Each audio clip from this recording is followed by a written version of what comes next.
20 रुपया। 1 किलो दे। हफ्ता के पैसा निकाल। धंधा नहीं के भाई भैया। हमरा से बोल रहा तेरे। खबरदार।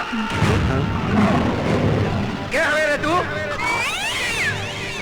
टाइगर। टाइगर बिहारी। राज बिहारी के दोनों भाई के तू मरले बाड़े। हम मरले हैं। अत्याचार करे वाला, अन्याय करे वाला और गरीबों से हफ्ता वसूले वाले के हम गिरा गिरा के मौत के घाट उतारते हैं। हमने के माफ कर दी टाइगर भैया। हरामखोर की औलाद।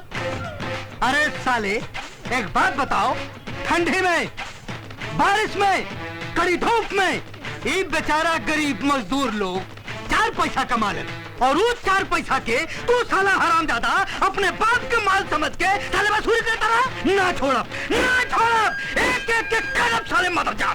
इले भैया माफ कर दी, आज के बाद वसूली ना करब जा। ओके माफ कर दी। तोहनी अगर चाहता रहा कि हम तोहनी के माफ कर दें तो यहाँ से अफगानिस्तान निकल जाओ। जी भैया जाओ। इतना दिन तक टाइगर के चमत्कार खाली सुने नहीं, आज तक देख भी लेनी। आप देवता बन। तो लोगन के रक्षा करे खातिर तो हम बानी, बाकी हमार रक्षा करे वाला क्यों नहीं खे। आपके कैसे समस्या भैया? समस्या बा, खाए के समस्या, पिए के समस्या, पैसा के समस्या। भैया ये पैसा आप रख लें आपकी समस्या खातिर। Thank you, thank you.